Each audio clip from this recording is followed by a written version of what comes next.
Thank you for everyone for taking your time to come out this afternoon. First and foremost, we understand that this was a traumatic event, so we'd like to take this opportunity to extend our apologies to Mr. Mackey. No one wants to be handcuffed in front of his family, in front of the public, and like the officer did on Saturday, we apologize for the discomfort that was caused in this incident. As we know, on Saturday, December the 19th, Virginia Beach officers were investigating a theft of a purse. Inside that purse were credit cards. Those credit cards were then used Saturday, including at least once within the mall. A specific suspect description, including clothing and other factors, was then provided to our officers. And we know as a result that Mr. Mackey was subsequently approached and handcuffed. We are also following up on the understanding that a possible third party may have identified Mr. Mackey as a potential suspect. After determining he was not the actual individual involved, he was quickly released by our officers. I know that there are many questions by the press, by our community, by our own officers involved, and we were working diligently to try to get some resolution.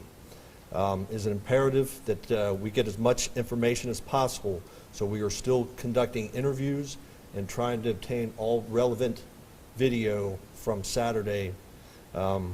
Specifically, what we were trying to get to the bottom of, and we're trying to determine what specific information was relayed and known by the officer in this incident that led to the detention. As a result, we were focusing on two main areas. Was the initial approach and stop justified, and were the use of handcuffs justified? Once we finish our fact finding, we will then compare the actions versus case law. In this case, both of these actions are Fourth Amendment seizures to determine if they were reasonable under the circumstances. We will then compare against our policies, our procedures, and our training. I think this gives us a valuable opportunity to also look at our procedures and look at our policies from an outside lens to help us really understand how law enforcement looks from a different perspective. You know, being new to Virginia Beach, I think this is a prime opportunity for us to take a look at where we are in regards to policy and process and really make sure that we're embracing the tenets of 21st century policing and that we are continuing to evolve as a profession. Third, one of the issues that has come up repeatedly is the lack of a mask in close proximity by one of our officers. And I can tell you as the chief, it is absolutely the expectation that our officers will use their mask and wear their mask in accordance with the governor's directives, and that is something that we will be addressing. I know everyone is looking for immediate answers, but we do have an obligation to do our due diligence to have a true understanding of the dynamics of this situation. So even though I don't have the answers that everyone is looking for today, we thought it was critically important to update our community where we stand. My staff will continue to work quickly, even through the approaching holidays, to gather all relevant information. And then once we believe that we have enough facts, we will then make an analysis of the propriety of the actions and release our findings to the community. Once again, right or wrong, we have to be able to apologize when our actions greatly inconvenience a member of the community that we serve. So let me take this opportunity to personally extend my apology to Mr. Mackey for this incident. And I will take some brief questions. Chief, can you go over, I understand things are under investigation, but right now, just so people have some clarity, what is current policy when a description is brought out of someone that may have committed a crime? Well, it falls under two relevant case laws, which in legal terms, it's reasonable suspicion, which allows us to forcefully stop, if necessary, someone that we may believe is involved in a crime, and then continue to investigate whether it rises to the threshold of probable cause for an arrest. And as part of an investigative detention, in accordance with Terry versus Ohio, you can handcuff an individual under certain circumstances, but they have to be articulated, and there has to be a perception of an officer safety issue. And I think that goes back to us taking a hard look to address whether the handcuffs were warranted in this circumstances and whether the approach and detention and the officer had enough specific information to approach Mr. Mackey at this time. So those are the two questions that we're looking into. What we can offer is we only know what occurred based upon the video that was shared. Unfortunately, our supervisors at this current time do not wear body cams. It is something that I've discussed with the manager and the mayor since I've been here in my short duration, that I see that as a potential shortcoming, that we really need body cams for the entire police force. So those conversations have already started, but unfortunately, because the officer was not wearing a body cam and he was a sergeant, we don't have the interaction that led up in any conversation. So it is our responsibility to try to obtain all relevant video footage and interview those people that were involved so that we have a true understanding before we try to make an analysis of the propriety of the officer's actions.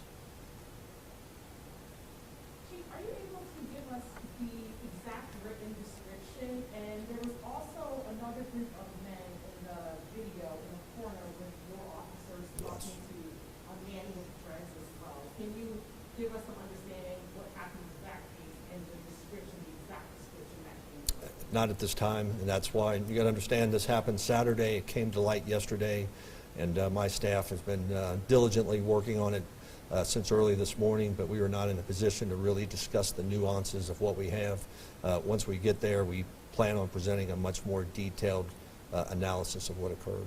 And then the other gentleman with the dreads who was also talking to the police that was seen in the video, standing with a man in a red shirt? Yes, there was a subsequent arrest. There was another individual, and he was charged with credit card fraud and receiving stolen goods. And we are looking at how his arrest and his presence at that location may have contributed to this incident. And that man had dreads? I do believe so, yes. Any other questions? You mentioned the look into the policy. I understand that's what you're doing right now. You watched the video, as it sounds. I want to ask first, when you were looking at that, did you have a specific reaction? Did you have a thought that maybe there was an overstep here that needs to be addressed? And then also going forward, is there communication between yourselves and other officers now about, hey, we need to clear up what is acceptable and what's not? Any message from you, from leadership in the immediate future while you I think we ask our officers to do a very hard job at times, and they get put in a lot of delicate situations. What I will say is that when we are wrong, or even when we are in the right, but we truly inconvenience one of our citizens, we have to be able to say, hey, we're sorry, and maybe we could have done this better. But we're still in the early stages. It's still too early for me to definitively say right or wrong, and that's why we have an obligation to get all the facts before we make an analysis. But I think policing as a whole, we understand that we have to continually evolve, and I think that's what you find in most of your law enforcement agencies, and that's what I found here in Virginia Beach in the 9 weeks that I have been here. Is it is a progressive agency. They are very sympathetic and empathetic to what is going on with the community. They have great community relations. Are we perfect? Absolutely not. Policing is not a perfect profession. Do we strive to always get better? Absolutely. Are there some tweaks and modifications as we move down the line?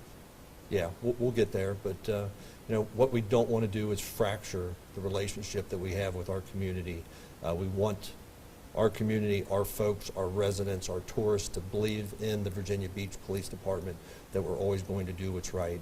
And I think that's why it's imperative to get out in front of the media today, just to let the community know that this is a priority, because we have heard their concern. They've voiced it to exponential levels, and we are doing our best to gather the facts and then present the facts after a thorough analysis, and then we'll take it from there. As you issue this apology and say it's important to recognize that we could have done better, I want to ask specifically, what could have you done better in this situation? What could have done better? I think you saw a lot of good come out of this. I mean, the officers responded in a way that I would expect them to respond. That when they realized that this was not the individual that we were looking for, he was immediately released from custody. There was an apology issued. It was not treated as, hey, this is a matter of fact, it happens all the time, deal with it. That is what, that is no longer acceptable in policing.